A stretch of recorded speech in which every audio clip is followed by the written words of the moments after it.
Have you ever felt that sinking feeling when you see the weather forecast? A bitter cold snap is coming, and you know with absolute certainty a headache is on its way. It's almost like a terrorist has scheduled an attack inside your own head. So let's figure out what's really going on, understand the strategy, and learn how to build a solid defense. It's a frustratingly familiar feeling, isn't it? You can practically feel it in your bones, or, well, more like in your temples. For so many of us, a drop in the temperature means that a throbbing pain is about to show up right on schedule. But this isn't just in your head. There's a real physiological battle about to kick off. So, what is the deal? Why does our brain, this incredibly complex organ, seem to just fall apart at the first sign of a cold front? Why does it feel like you're wearing a headband that's 2 sizes too small? Let's get to the bottom of this winter misery, shall we? All right, our first stop is to look inside our own bodies. Because ironically, that headache is actually a result of your body trying way too hard to protect you. You can think of it like a well-intentioned safety drill that's just gone completely haywire. The first culprit is a pretty dramatic workout that's happening just under your scalp. To get this, we need to talk about your blood vessels.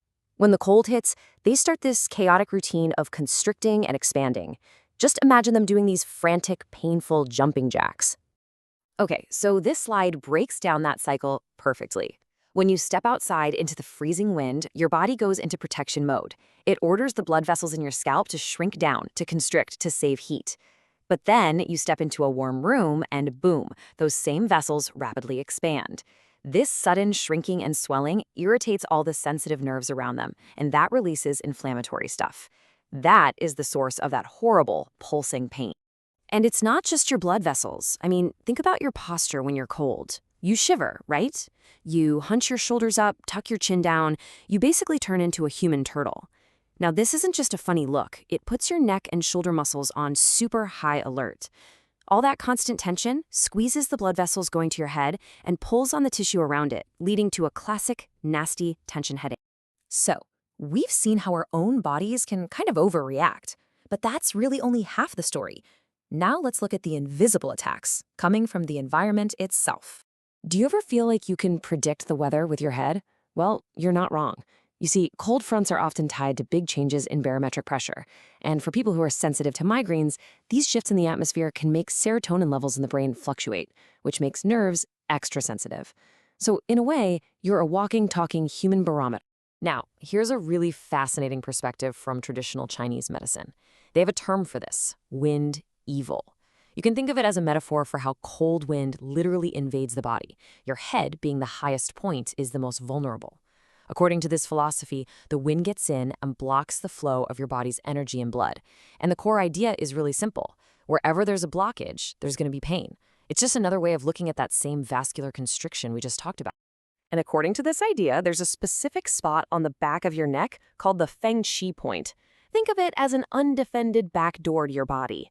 So if you leave your neck exposed to that cold wind, you're essentially leaving that door wide open for wind evil to just rush in and cause a ton of trouble.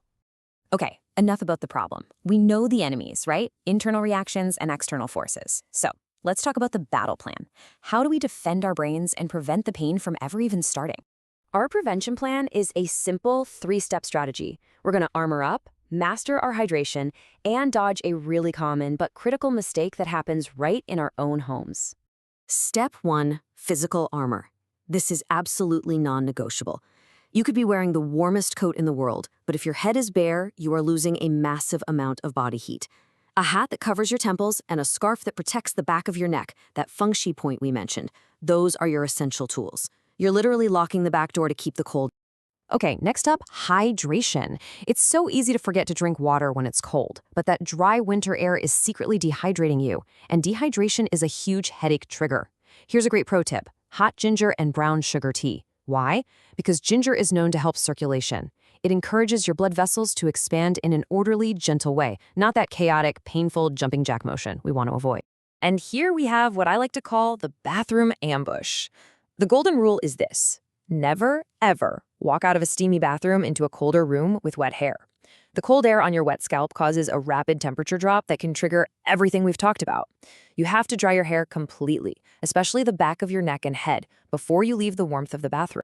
But what if it's too late? What if, despite your best efforts, the headache has already started? Don't worry, there is an emergency relief plan too. Let's get you armed with some techniques for that in-the-moment pain relief. Here are 3 simple but really powerful techniques. First, find those Feng Qi points, those 2 little hollows at the base of your skull, and press upwards with your thumbs to relieve that tension. Second, find the Hegu point, that fleshy bit between your thumb and index finger, and pinch it firmly. This can actually help release endorphins and distract your nervous system from the pain. And finally, place a heat pack on that big bone at the base of your neck, the Dajue point. This directly warms the blood as it flows up into your brain and promotes relaxation. So, after all this talk of attacks and ambushes and evil wind, let's reframe this whole situation. Let's try to move from a mindset of a battle to one of, understanding and coexistence. Here's probably the most important thing to take away from all this, that pain isn't an enemy, it's a signal. It's your body's communication system sending a really clear, even if it is painful, message. It's your brain saying, hey, I need you to take a break, drink something warm, and please, for the love of everything, put on a scarf. Understanding the why behind the pain gives you the power to act. You're no longer just a victim of the weather. You're an informed defender of your own well-being. So the next time that cold front starts to roll in, are you going to be ready?